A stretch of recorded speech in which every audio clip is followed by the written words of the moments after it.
بسم اللہ الرحمن الرحیم الحمد للہ رب العالمین والعاقبۃ للمتقین والصلاة والسلام علی اشرف الانبیاء والمرسلین نبینا محمد وآلہ واصحابہ اجمعین۔ پیارے ساتھیوں، محترم دوستو، آج ہم الکہانہ والعرافہ یعنی کاہنوں اور نجومیوں کے پاس جانا یا اس طرح کا پیشہ اختیار کرنا کیسا ہے، اس بارے میں ہم کچھ روشنی ڈالنے جا رہے ہیں۔ تو فرماتے ہیں کہ یہ دونوں یعنی کاہن اور عراف علم غیب کا دعویٰ کرنے والے ہیں، ان چیز کے متعلق اپنی معرفت جتلاتے ہیں کہ غائب اور کھو گئی ہے یا جو مستقبل میں واقع ہونے والی ہے، جیسے کہ ان چیزوں کے متعلق خبر دینا جو زمین میں واقع ہوں گی یا واقع ہونے والی ہے اور ہوتی ہے، اور جو چیز کھو گئی یا ضائع یا چوری ہو گئی وہ کسی جگہ دستیاب ہو گئی، ان سب کچھ کے متعلق جو کچھ یہ کہتے ہیں وہ در حقیقت ان شیاطین سے خدمت اور تعاون لیتے ہیں جو آسمان میں چھپ کر فرشتوں کی باتوں کو خفیہ چوری سن لیتے ہیں، جیسا کہ اللہ تعالیٰ کا فرمان ہے اعوذ باللہ من الشیطان الرجیم هل انبئكم على من تنزل الشياطين تنزل على كل افاك اثیم یلقون السمع واکثرهم كاذبون۔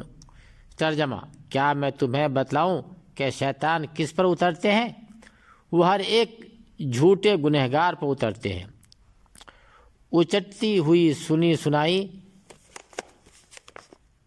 پہنچا دیتے ہیں، وہ ان میں سے اکثر جھوٹے ہیں اور ان میں سے اکثر جھوٹے ہیں۔ یعنی یہ شیاطین فرشتوں کی گفتگو میں سے کسی بات کو چھپ کر چرا لیتے ہیں اور اسے کاہن کے کان میں ڈال دیتے ہیں، پھر وہ کاہن اس ایک بات کے ساتھ 100 جھوٹ ملاتا ہے اور لوگوں سے بیان کرتا ہے۔ لوگ اس کی ایک بات کی وجہ سے جو آسمان سے سنی گئی تھی اس کی تصدیق کرتے ہیں، حالانکہ غیب کا جاننے والا صرف اور صرف تنہا ایک اللہ تعالیٰ ہی ہے۔ تو جس کسی نے علم غیب کے سلسلے میں اللہ تعالیٰ کے ساتھ اپنی شریک ہونے کا دعویٰ کیا، کہانت یعنی کسی اور چیز کے ذریعے یا کسی ایسے دعوے دار کی تصدیق کی جو حقیقت میں اس نے اللہ تعالیٰ کا شریک ٹھہرایا، ان چیزوں کے اندر جو صرف اللہ تعالیٰ ہی کی خصوصیات ہیں اور بس۔ اور یہ کہانت شرک سے خالی نہیں، کیونکہ یہ کہانت شیطانوں کا تقرب حاصل کر کے ہی کرتے ہیں، ان کی مرغوب اور پسندیدہ چیزیں ان کے لیے یہ کاہن پیش کرتے ہیں۔ تو یہ دراصل توحید الربوبیہ میں شرک ہے کہ اللہ تعالیٰ کے علم میں اللہ کے ساتھ مشارکت کا دعویٰ کرتے ہیں، اور توحید الالوہیہ میں بھی شرک ہے کیونکہ غیر اللہ کا تقرب حاصل کیا گیا ہے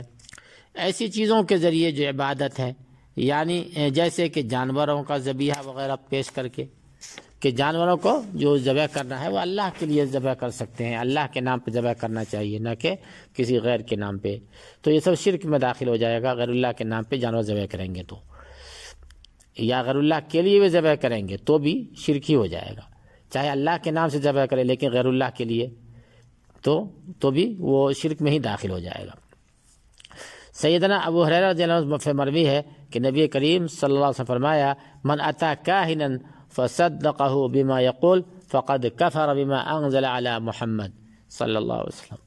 ترجمہ، جو کسی کاہن نجومی جوتشی کے پاس گیا اور پھر اس کی باتوں کی تصدیق کی کہ جو کچھ وہ کہتا ہے، تو بلا شبہ اس نے جو کچھ محمد صلی اللہ علیہ وسلم پہ اتری ہے اس کا کفر کیا۔ جن چیزوں میں تنبیہ کرنا ہم ضروری سمجھتے ہیں ان سے ہمیشہ ہوشیار رہنے کی سخت ضرورت ہے۔ وہ یہ کہ یہ جادوگر حضرات اور کاہن عراف لوگوں کے عقائد کو بگاڑتے ہیں، خراب کرتے ہیں۔ ان کے یہ حربے مختلف نوعیت کے ہوتے ہیں، کبھی تو یہ ان کی نگاہوں میں اپنے آپ کو صادق، طبیب اور وقت کا نباز ظاہر کرتے ہیں، اور مریضوں کو حکم دیتے ہیں کہ غیر اللہ کے نام پر ذبیحہ پیش کریں،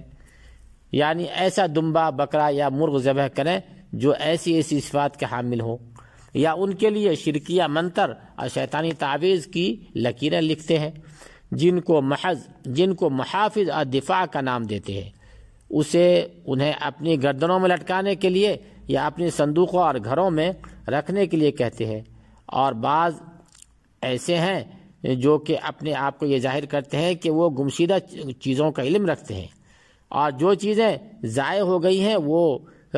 کس جگہ پر ہے اس کی بھی وہ خبر دے دیتے ہیں۔ اس طرح ان کے پاس جاہلوں کی آمد شروع ہو جاتی ہے اور اپنی گمشدہ چیزوں کے متعلق ان سے سوال کرتے رہتے ہیں، تو یہ انہیں ان چیزوں کی خبر دیتے ہیں یا پھر ان چیزوں کو اپنے شیطانی کارندوں کے واسطے سے ان کے پاس حاضر کر دیتے ہیں۔ اور کچھ ایسے ہی جو اپنے آپ کو ان کی نگاہوں میں ولی ثابت کرتے ہیں، ان کے اندر خرق عادت اور کرامات پائے جاتے ہیں، جیسا کہ آگ میں داخل ہو جانا، ان پر آگ کا کچھ بھی اثر نہ ہونا، یا اس کے علاوہ بھی دیگر شعبدہ بازوں اور نظر بندی کی چیزیں ہیں جو کہ حقیقتاً جادو ہیں، اور یہ اعمال شیطانی ہے۔ اس قسم کے کرتب اور شعبدہ بازی کی چیزیں ان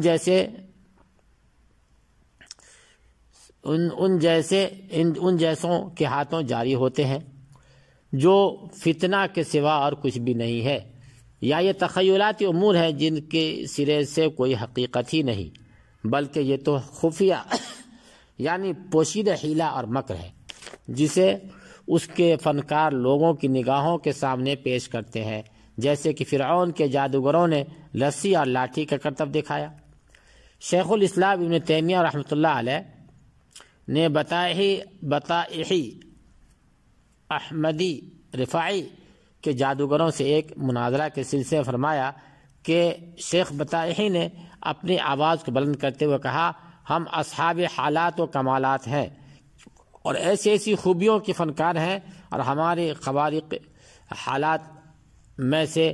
آگ کے اندر صحیح سلامت محفوظ رہنا ہے، اور اس کے علاوہ دیگر ایسے ہنر کمالات ہیں جو صرف ہماری ہی امتیازات اور خصوصیات ہیں، لہذا ان خوبیوں کی وجہ سے خوارق حالات کا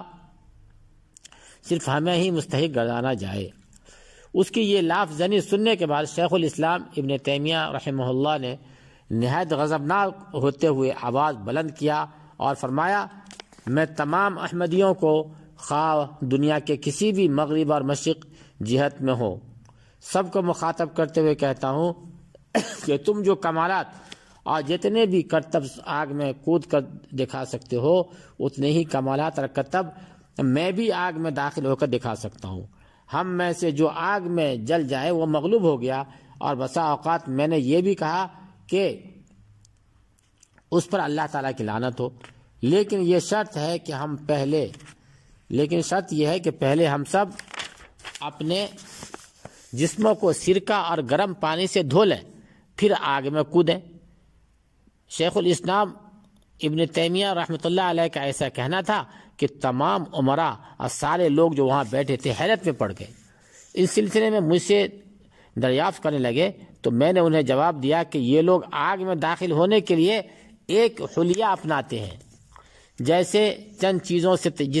چیزوں سے تیار کرتے ہیں، وہ یہ میڈک کا تیل، لیمون کا چھلکا، حجر الطلق یعنی وہ پتھر جس میں تپش اور گرمی اثر نہیں کرتی، وہ آگ کی شدت کو برداشت کرتا اور اس کا مستعمل ہوتا ہے۔ یہ سن کر لوگ چیخ پڑے۔ وہ شیخ بطائحی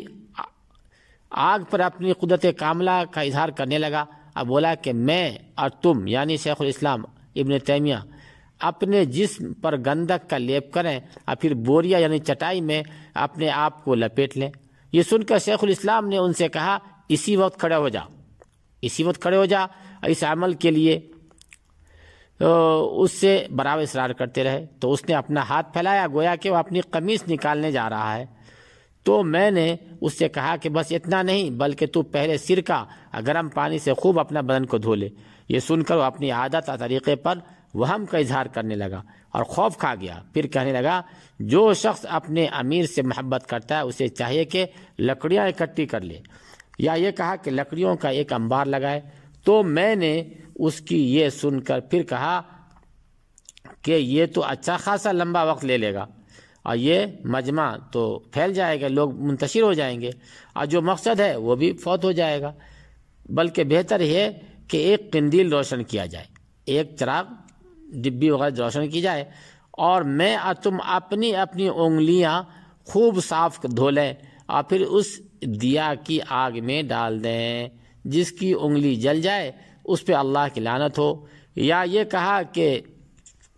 یہ کہا میں نے کہ وہ مغلوب ہوگا۔ شیخ الاسلام رحمۃ اللہ علیہ فرماتے ہیں کہ جب میں نے اس طرح سے کہا تو وہ پلٹ گیا اور بری طرح رسوا اور ذلیل ہو گیا۔ تو شیخ الاسلام نے فرمایا کہ لمبی چوڑی تفصیلات اور لمبے چوڑے عمل کی ضرورت نہیں ہے، بس ہم انگلی کو دھو دا کے انگلی ہی کو جلانے کی ثابت کر دیں کہ کون حق پر ہے۔ تو وہ جو تھا وہ پھر گیا، بولا کہ بھاگ گیا، ڈر گیا۔ اس واقعے کو بیان کرنے کا مقصد یہ ہے کہ دجال اور مکار قسم کے لوگ ان جیسے پوشیدہ حیلوں کو استعمال کر کے لوگوں پہ کس طرح کا جھوٹا روب ڈالتے ہیں، العیاذ باللہ۔ اللہ تعالی ہم سب کو ایسے چال بازوں اور جال سازوں سے ہماری حفاظت فرمائے، اور ہمارا دین و ایمان خالص صرف اللہ کے لیے ہو، اور اللہ کے رسول صلی اللہ علیہ وسلم کے لائے ہوئے دین کے مطابق ہم سب چلنے والے ہوں۔ وآخر دعوانا الحمد للہ رب العالمین۔